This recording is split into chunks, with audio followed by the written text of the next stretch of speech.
So I'll show you guys something really cool. So Dream Studio by Stable Diffusion allows you to upload your own image. You basically feed that image to the artificial intelligence.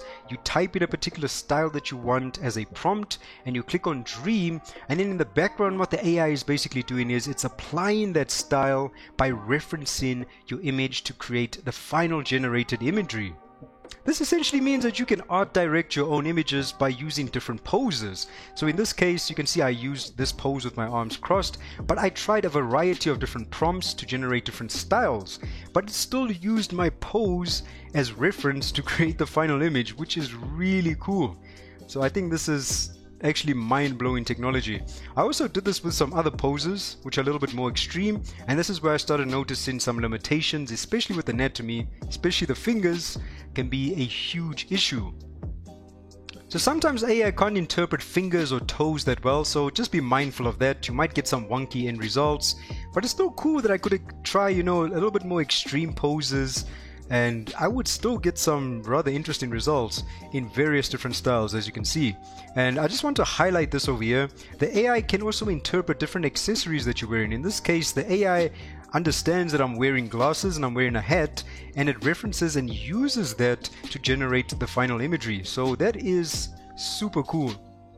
Another thing to mention before we continue, the more items you have present in your final image, that's basically going to be interpreted by the AI as well, and the AI is going to turn that into something. In this case, this world map on my wall has been turned into a variety of different objects within the final end result. So that can be intentional. Maybe you want that to be present in your image, but in my instance, with some trial and error, I'll show you the best way I think to actually capture these images.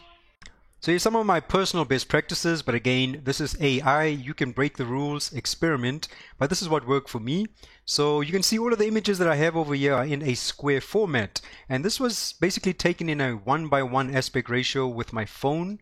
So I just use my mobile phone, but if you don't have pictures in a square format like this and you've already taken a bunch of photos, you can actually use a website called Burmy. So check the link in the description. You can upload your images, and I found that 512 by 512 works really well because you want to keep the file size quite small as well. I think there's a limitation of 3 megabytes on Dream Studio.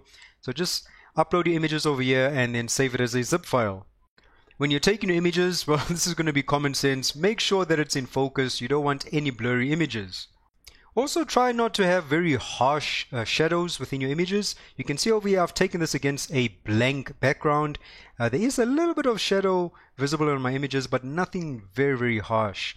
Because that, again, that's going to be interpreted by the AI, and it could give you some strange results.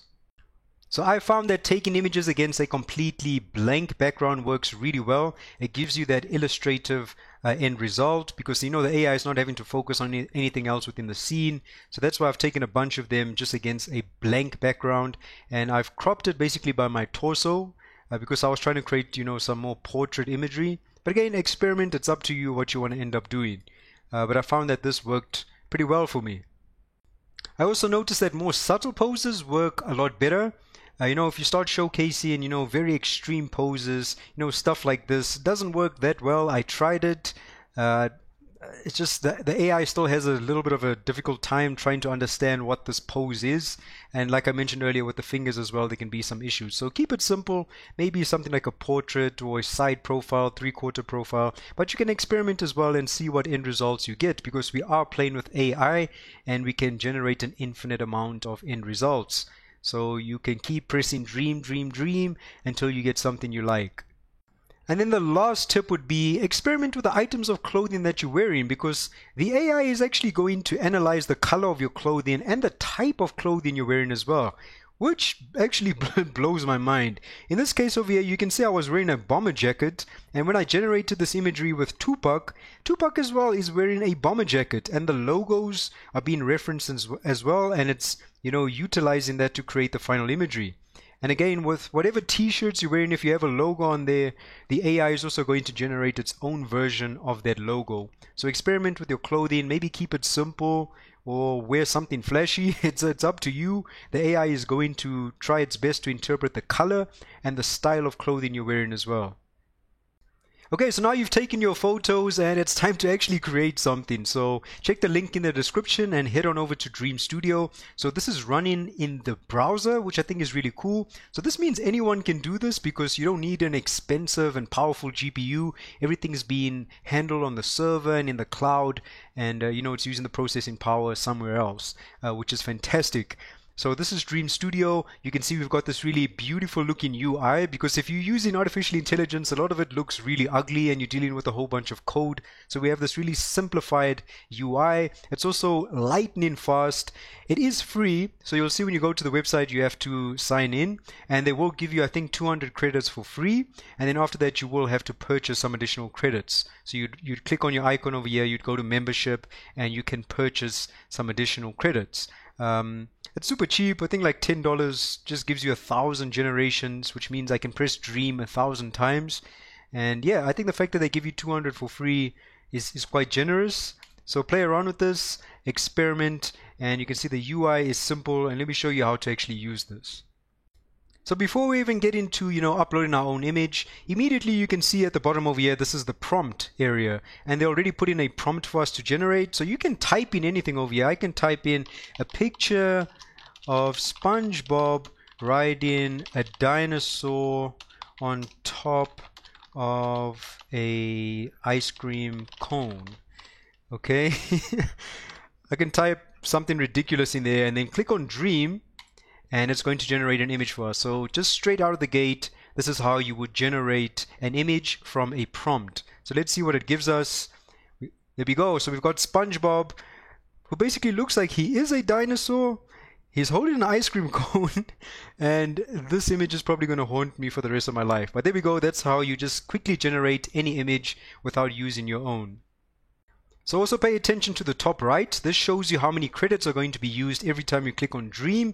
So in this case, to create this horrific image, I used 1 credit. So if you had 200, you guys are already down to 199. So keep your eyes on that. And you can also just click on the membership to see how many credits you have left. So if you want to get better at writing prompts, obviously what I've written over here is probably not the best thing. You can actually go to the prompt guide, and this is going to give you a breakdown of how to construct a really good prompt so you get much better imagery. So go ahead and actually read this, and hopefully you'll be coming up with much better prompts. But if you're lazy like me, you can actually head over to this website called lexica.art, and these are a whole bunch of AI generated imagery.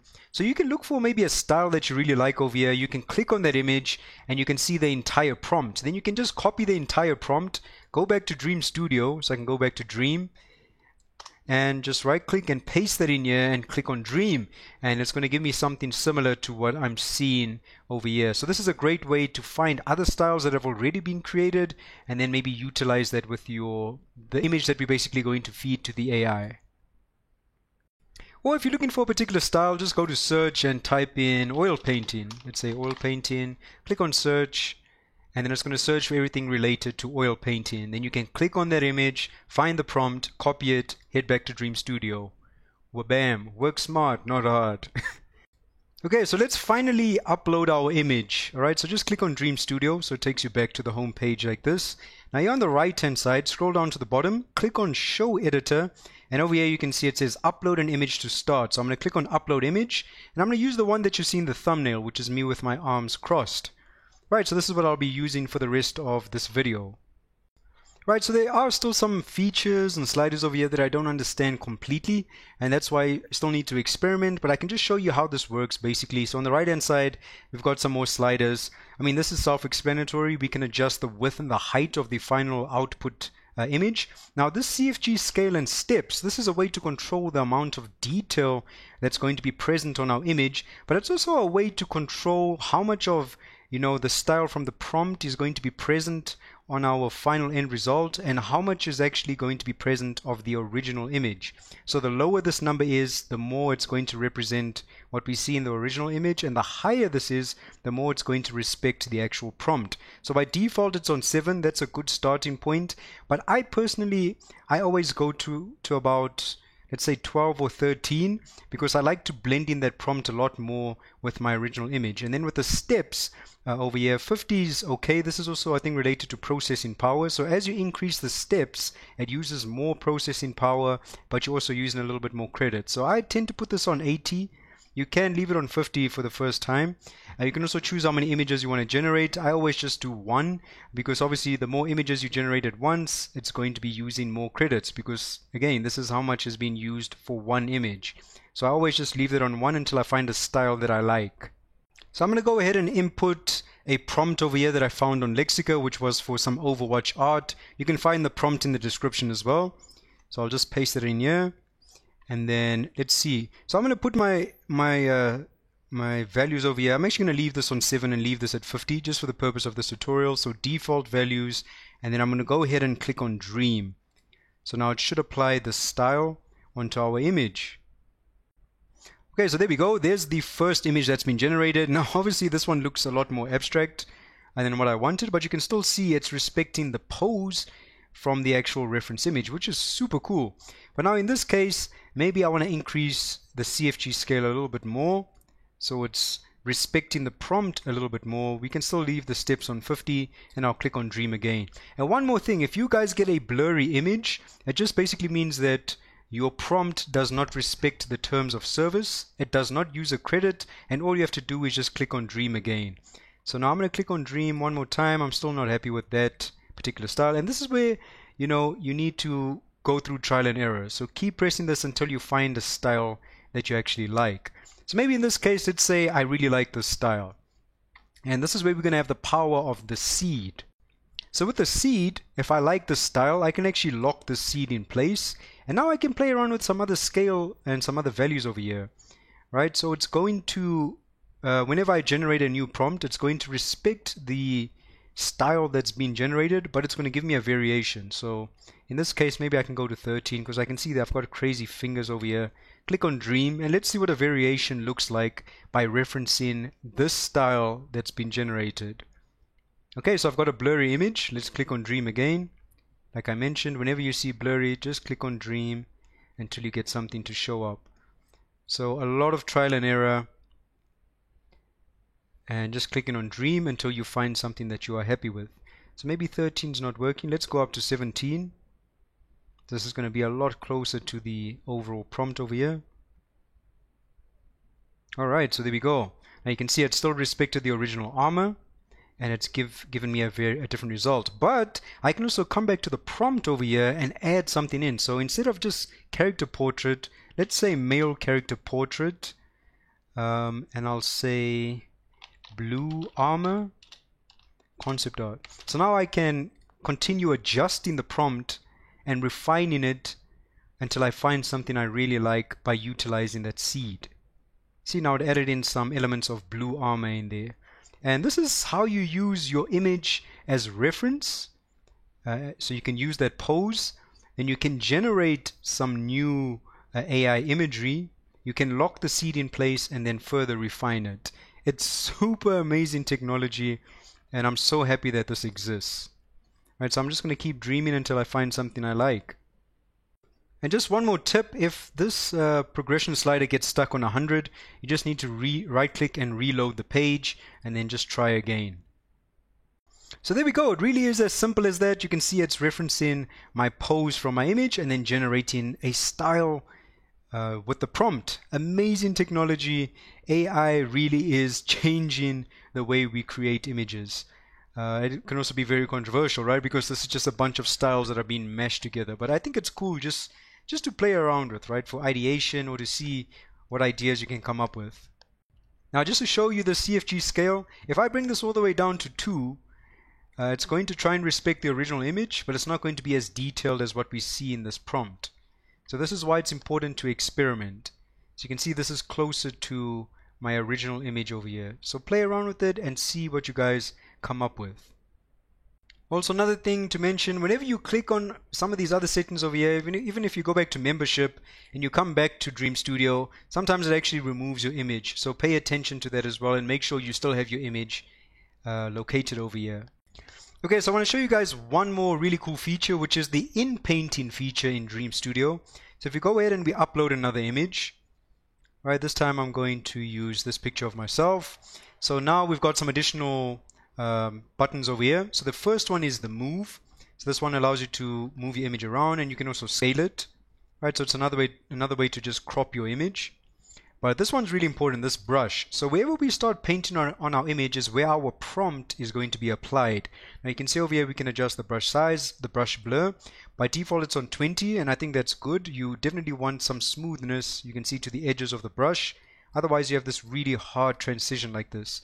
We can also adjust the brush strength. So on 100 obviously is going to be maximum strength, or we can bring that down to make it more subtle. We can also click on this icon over here to undo what we've just done. And let's say we were painting and the undo doesn't help. We can actually click on this icon over here, which is restore. And now, let me add some brush blur. I can start painting away. Actually, in this case, I want maximum brush strength. I can start painting away some areas that were previous mistakes on the image. So what I'm going to do here is, I just typed in this random prompt, which is Cyberpunk Robotic Mask ArtStation Intricate. And I'm going to brush just on the face. So I want this prompt to just be applied on the face of myself. Right, so over here is where I'm going to have this mask. Oops. There we go. Okay, then once I'm ready and good to go, I'm going to leave everything default over here. I'll just click on Dream. Right, so there we go. There's my end result. It gave me this robotic mask that's been applied just on my face. So this is the in-painting feature. It basically retains the original image, but it can apply the style onto specified regions. It's super cool. So if I like my end result, you can just click on this icon over here, which is to go ahead and save it. And just a quick bonus tip.